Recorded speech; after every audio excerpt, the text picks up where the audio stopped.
Acción de la tarde, el interactivo que marca la diferencia en la radio. Por Palma 90.7 FM. Odalis, en el ámbito local, Odalis, hemos visto algunas decisiones que tienen que ver con la justicia.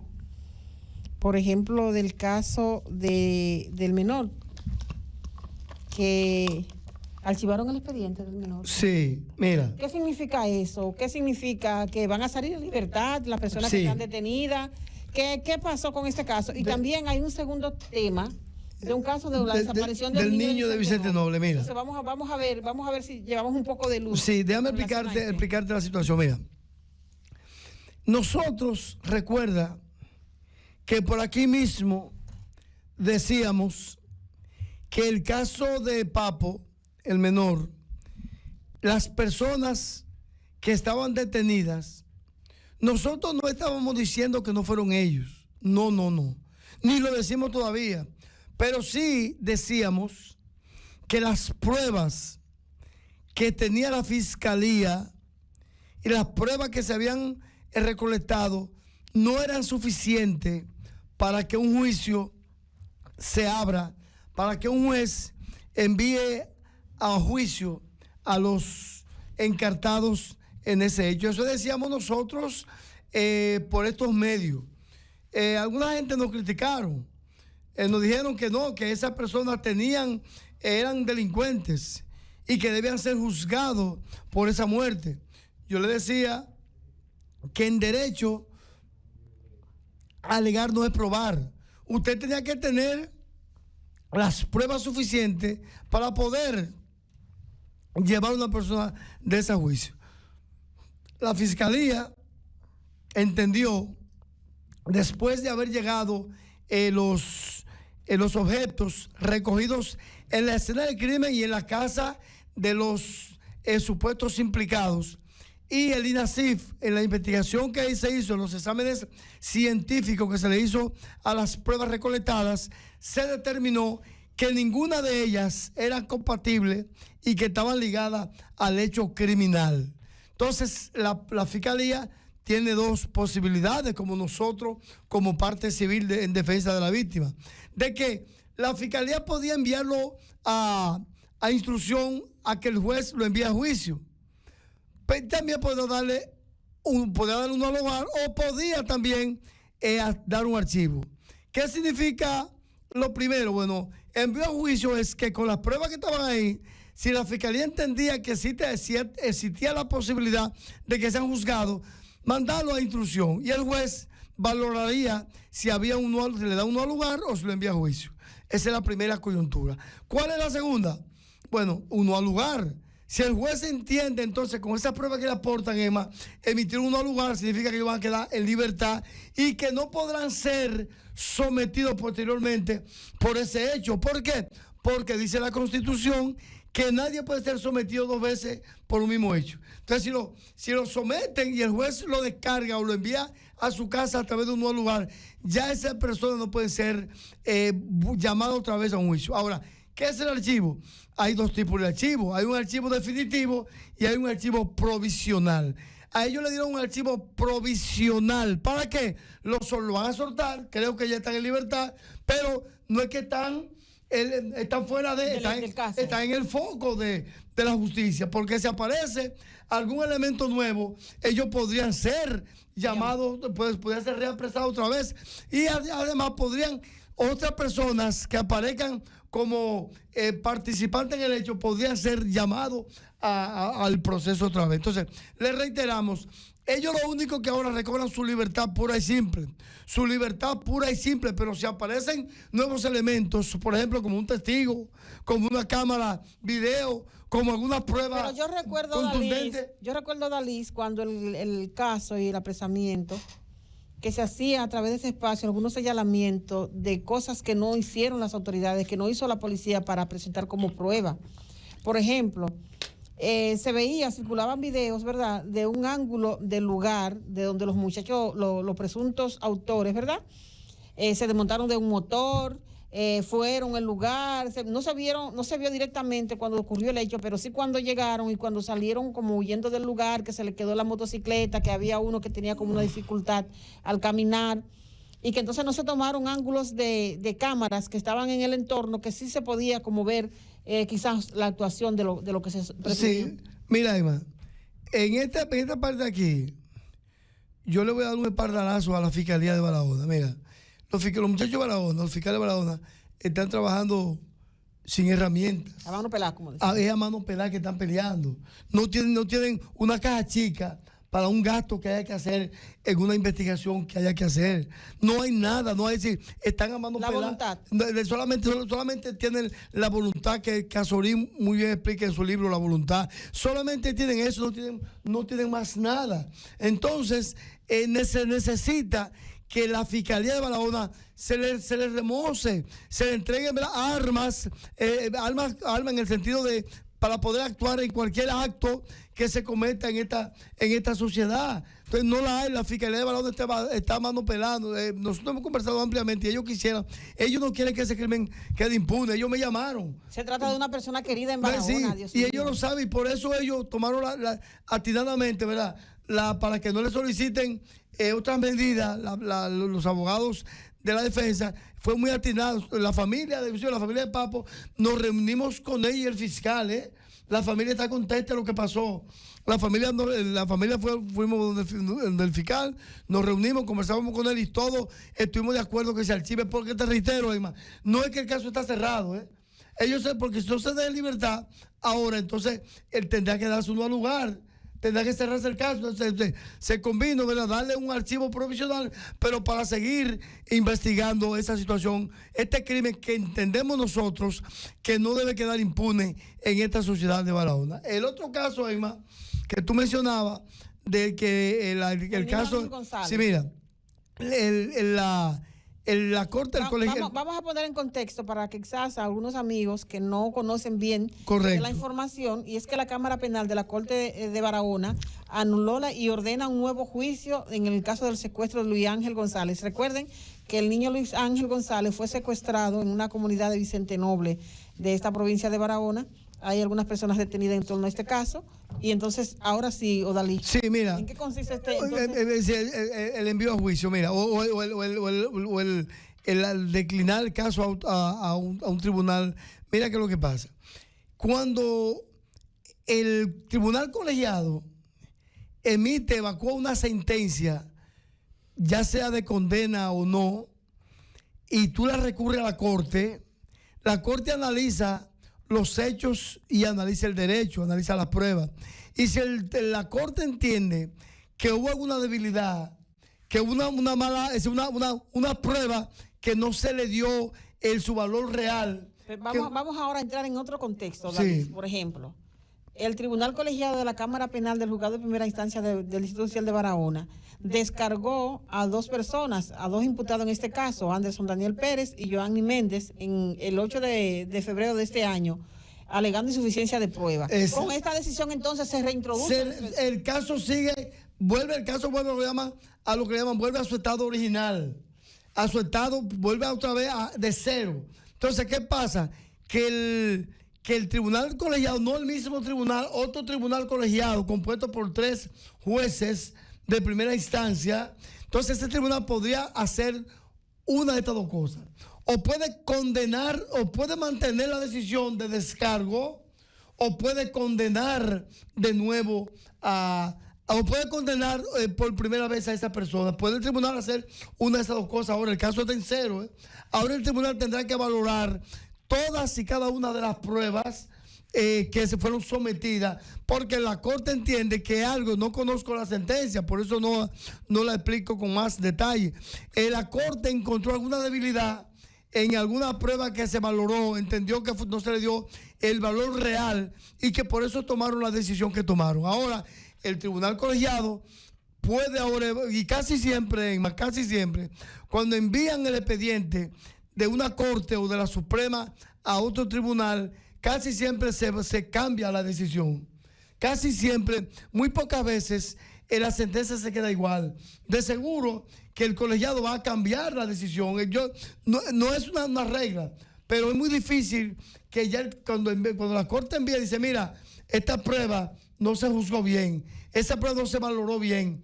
Entonces el tribunal que se envía la valora y si entiende que la Corte tuvo razón, porque no es necesariamente lo que la Corte diga, pero podría el tribunal colegiado variar esa decisión analizando las pruebas nuevas que fueron sometidas. Por eso ahora, un lapso más o menos 2 o 3 meses, el tribunal, un colegiado nuevo, con 3 jueces nuevos, entonces volverán a conocer del caso y podrán mantener la misma decisión o podrán variarla, podrían condenarla a una pena que ellos entiendan aceptable en el proceso. ¿Dónde está el niño? ¿Dónde está el niño? Ese es el problema, que el niño no aparece. El niño no aparece. No se sabe dónde está el niño. No apareció el cadáver y no apareció... y se decía que estaba en un lugar y que ya se tenían informaciones, pero no, el niño no apareció. No apareció el niño. Ángel González, que se encontraba jugando cerca de su casa y la primera desapareció. Tiene un hermanito gemelo. Sí, Emma. Pero de las cosas que ocurren en este país. Emma, tenemos ya a nuestro guía, doctor, sí. Carlos Julio Félix Vidal. Doctor, buenas tardes. Mi hermanito de padre y madre. Buenas tardes, doña Con un aspecto Emma. muy rejuvenecido. Sí, sí. Buenas tardes, hola Liz. El amigo. 20 años se quitó. 20. ¿Mucho? Oh, sí. Sí, no le ponga tanto, pero... Vidal, estábamos hablando de 2 casos, que sería bueno, interesante oír tu opinión muy profesional. Con respecto al caso de la declinatoria, del caso del menor de Vicente Noble, no la declinatoria, sino el envío a un nuevo juicio por la Corte de Apelación de Barahona a esa persona o esa persona que fueron 2 personas. Sí, que fueron descargadas en febrero. por el colegiado la descargó. Ese es un caso. El otro caso es el del Papo el Menor. El de Papo el Menor, que fue archivado provisionalmente el caso porque el tribunal entendió, la fiscalía entendió y la parte civil, la víctima que somos nosotros, entendimos que no debió mandarse el expediente a solicitud de un juicio porque las pruebas no son suficientes para que un juez pueda mandar a una valoración a un tribunal colegiado. ¿Tu opinión? Bueno, el tema de Papo el Menor, ¿verdad? Sí. Fue el comerciante que asesinaron en un negocio aquí en Barahona. Yo entiendo que es uno de esos casos que pone a prueba los sistemas de investigación y de persecución penal. Es un tema que desde el inicio se le veían fallas en la instrumentación. De hecho, tú hablaste al inicio de ese proceso, representando a los familiares de las víctimas, que la familia no tenía la visión, no compartía la visión de la persecución que se hizo. Y yo creo que estos casos tienen que movernos a reflexión. A menudo la Policía Nacional responde muy rápido cuando hay una presión social. Se necesita a alguien, se necesita abrir un proceso. Nosotros apresamos primero e investigamos después. Hay que invertir la regla. Tú puedes durar 1 año investigando sin apresar a nadie. Tú lo puedes llamar al despacho y no pasar del tiempo que la Constitución prevé. El llamado arresto investigativo, que no debería ser arresto investigativo por tecnicismo ya, debería ser una llamada de cortesía para oír a alguien de quien tú quieres tener algún nivel de información en un proceso de investigación. Aquí se detiene a las personas, se les arresta y se les somete con un conjunto de evidencias que pudieran estar en contra de la lógica. Tú tienes ahí unas pruebas precarias en ese proceso, porque fue a las 2 de la mañana, no habían testigos presenciales aptos para declarar, para identificar a los sujetos que penetraron, porque ellos estaban encapuchados.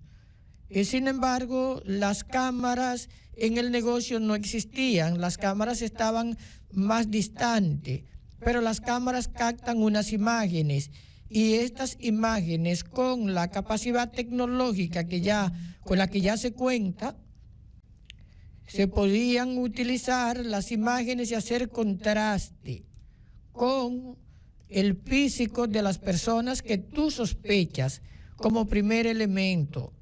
Lo segundo es que tú no podías descansar solo en las fílmicas, tenías que hacer unas pruebas adicionales, pero eso es en investigación, eso es todavía sin tener gente presa.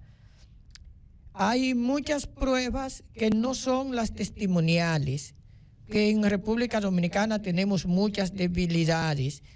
Un proceso de ese tipo iba a terminar, en principio, en ser posiblemente un proceso indiciario. Y levantar los indicios es una tarea compleja. El indicio en materia criminal tiene que ser congruente, plural, para conducir a plena prueba. Digo indicios, Odalis, porque tú tenías ahí vehículos identificados. Sí. Vehículos identificados. De manera que si tú colocabas a un imputado en el proceso, tú tenías que perseguir un vehículo con el que el imputado hubiese tenido contacto previo al hecho. Tenía alguien que haberlo visto en algún punto de la ciudad, en un vehículo igual o parecido, para que eso se convirtiera en un indicio.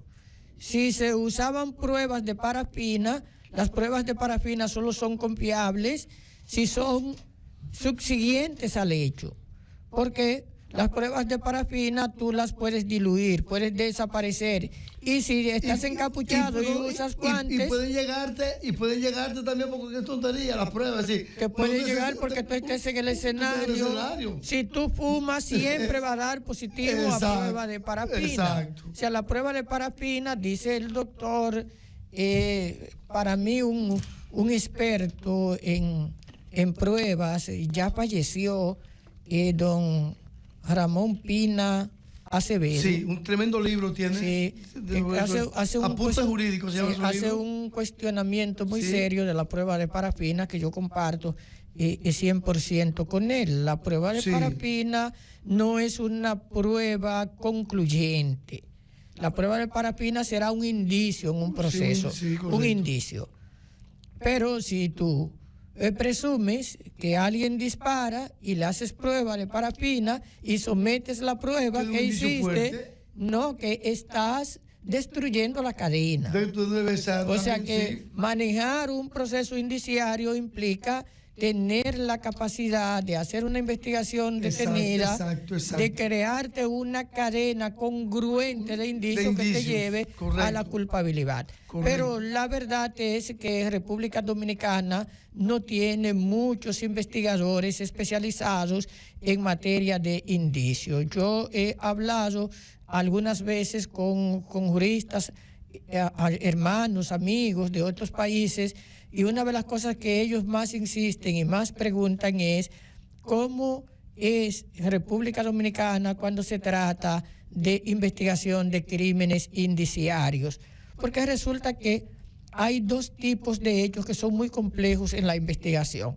El hecho indiciario, el crimen que se fundamenta en indicios, y aquellos crímenes donde hay pluralidad de pruebas y pluralidad de imputados, que se requiere prueba masiva para poder afrontar hechos igualmente masivos. Masiva e individualizada también. Claro, cuando nosotros hemos empezado a trabajar un poco ese tema, ahora con esta gestión del Ministerio Público, que tú tienes 40 imputados en un mismo proceso y tienes miles de pruebas, pero estas pruebas masivas, no dejan de, o sea, son masivas solo por la cantidad de pruebas. no tanto por la diversidad que te conducen a establecer responsabilidad, porque en su mayoría son pruebas documentales y que el Ministerio Público ha sido hábil en cierta forma cuando ha colocado a propios de los imputados como testigos. Exacto. Cuando ha llegado a hacer niveles de acuerdo de este tipo. Pero también los abogados de los imputados, ¿verdad? Claro, pero tú tienes que ver ahora cómo los jueces de juicio van a valorarte la pertinencia de esas pruebas. Exacto. Por ejemplo, en el caso de Jean Alain, sí, que metió a mí. En el caso de Jean Alain, tú lo estás acusando de lavado de activos. Ay, pero sí. Resulta que cuando se ven las propiedades registradas a su nombre, muchas de esas propiedades están antes de él ser procurador. Y entonces esas propiedades no pueden darte lugar a un proceso de lavado de activos, porque la propiedad que tú adquieres sin haber tenido la fuente ilícita o el delito precedente que se te atribuye no puede integrar el tipo penal de lavado de activos, porque tú no lo has perseguido de manera autónoma, sino que lo has perseguido ligado a tipos penales precedentes. Hay que ver entonces cómo pruebas de este tipo van a ser vistas por los jueces de fondo. A mi modo de ver, ahí lo que hubo fue una mala instrumentación del expediente, una pérdida de tiempo, sí. Y probablemente esa debilidad dificulte el seguimiento a los autores verdaderos. Mira, y en este caso de Jean Alain, tiene la particularidad y la ventaja para él que la prueba está invertida ahí, principalmente está invertida la prueba, es decir, él va a demostrar fácilmente que sus bienes, la gran mayoría de sus bienes, llegaron sí. antes de él ser el procurador. Claro, lo que pasa es que hay múltiples tipos penales, ahí la Procuraduría colocó dos figuras del derecho penal material, que se alternaron en este proceso. Rara vez tú también lo notas, que es el cúmulo material de infracciones, que significa que un mismo hecho a su vez implica la violación a distintos tipos penales, y el cúmulo ideal de infracciones. Ambas figuras se mezclan ahí, pero el juzgado de la instrucción debilitó el cúmulo de infracciones cuando descartó figuras penales como falsificación de documentos, para ponerte un ejemplo. Sí. Ahora, sigue siendo el tema complejo, porque tú no solo tienes personas físicas a las que le has atribuido tipos penales, sino que tú tienes personas jurídicas de derecho privado y de derecho público. Lo que pasa es que el Estado no se ha perseguido a sí mismo, porque tú tienes a la Procuraduría, el hecho del procurador es el hecho de la Procuraduría. Sí, sí. ¿Me entiendes? Pero la Procuraduría no está como una persona acusada de un tipo penal, que por cierto, en el nuevo Código Penal se excluye al Estado de responsabilidad penal. Pero tú hablas del cúmulo. Pero el cúmulo en este caso es una figura, solamente es figurativo, porque tú no puedes ser condenado por el cúmulo. Es decir, el Código Penal nuestro no establece una pena por cúmulo. Es decir, pero yo no hablo de cúmulo de pena. Del cúmulo de infracciones. Sí, porque el cúmulo de pena. Pero ¿qué pasa? En Estados Unidos, el cúmulo de infracciones te da pena, te puede llegar hasta 200 años. Aquí tenemos una limitación cuando hay cúmulo de infracciones. ¿Cuál es la ventaja que da el cúmulo de infracciones? Que si el juez te descarga, por ejemplo, por falsedad, que fue un tipo penal que se incluyó, si se hubiera incluido solo falsedad y no se incluye prevaricación, que es un tipo penal sin sentido en la República Dominicana, como lo escribe Pedro Roussel en su obra Derecho Penal Especial, porque la prevaricación es el crimen que comete un funcionario público en el ejercicio de sus funciones. Sin embargo, no se prevé penalidad para la prevaricación como crimen autónomo. Tú tienes que haber cometido un crimen para tú incurrir en prevaricación. Por lo tanto, el discurso de la prevaricación en el derecho material dominicano fue mal construido por un error de técnica legislativa cuando se hacían las traducciones del código napoleónico al derecho dominicano. Pero el hecho de que tú coloques tantas infracciones, que tú digas, bueno, no lo acuso solo de esto, sino que lo acuso de una serie de tipos penales más, incluyendo el lavado de activos, que debe ser perseguido solo por el Estado, porque el lavado de activos es un tipo penal de los que se llaman tipo penal puro. Es decir, un tipo penal puro significa que no debe dar lugar a reparación de daños y perjuicios a un particular, porque solo es un tipo penal. Este tipo penal puede dar lugar a sanción penal, como es la multa. Pero en el caso del lavado de activos, el Estado lo está persiguiendo.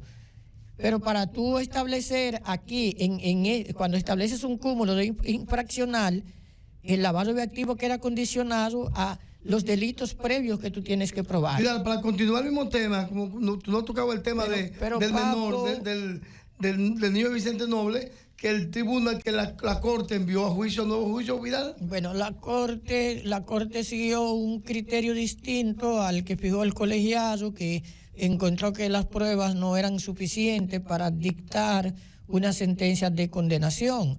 Habría que ver de manera detenida los motivos dados por la Corte para considerar que era censurable en ese plano lo que el colegiado decidió.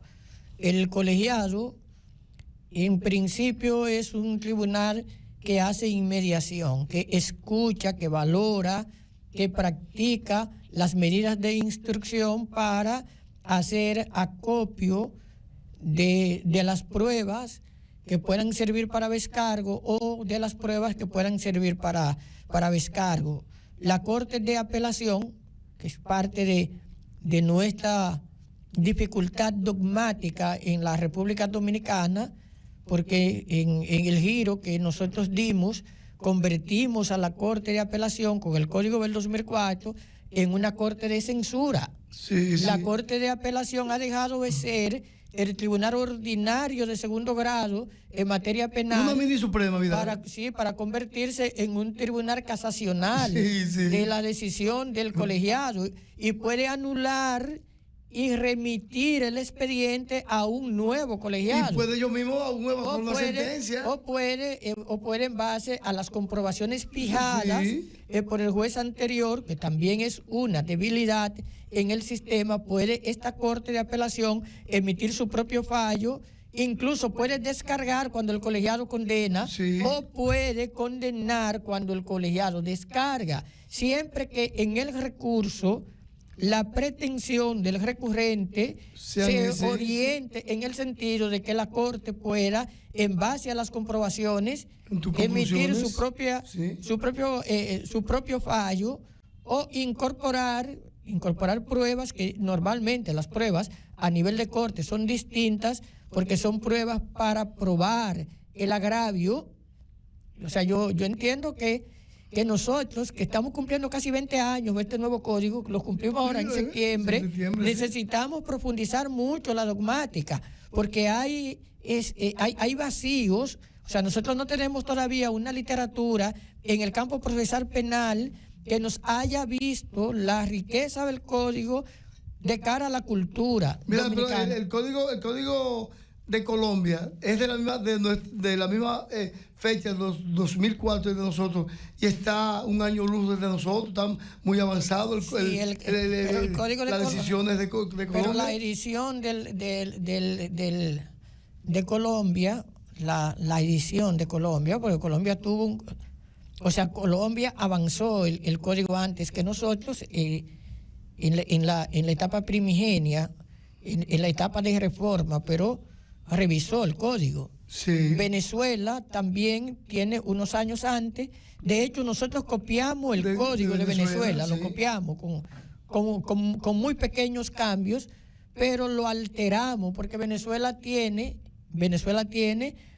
jurado y nosotros no tenemos. Venezuela tiene una concepción de la inmediación que es importante ver, y en Colombia el código, aunque es parecido, tiene una diferencia notoria, Pero porque muy notoria, elimina, no contempla la etapa intermedia. Entonces en Colombia tú vas a juicio directamente Sí. y esa parte implica un cambio significativo porque te ahorra tiempo. De hecho, México que tiene... Excusa, Vidal, y Colombia tiene 2 procuradores independientes en el juicio, 2 que no se ligan, son independientes, 2 procuradores, 2 fiscales procuradores, que son independientes.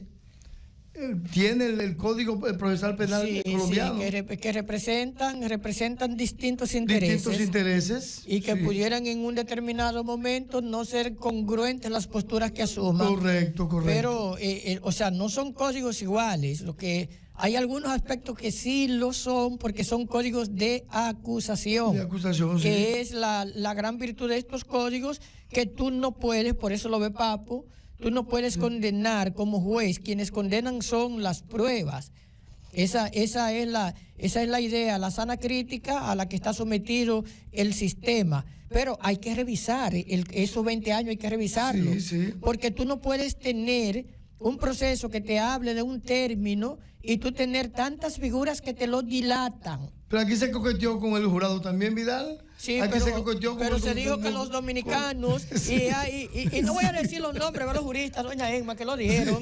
Aquí hubo un grupo de juristas y de legisladores que dijeron, cuando íbamos a implementar jurado, que los dominicanos eran muy indiscretos y que no eran lo suficientemente discretos e inteligentes para integrar un jurado y determinar ellos quién era culpable o inocente. Argentina también tiene jurado. Subestimaron el pueblo dominicano para eso.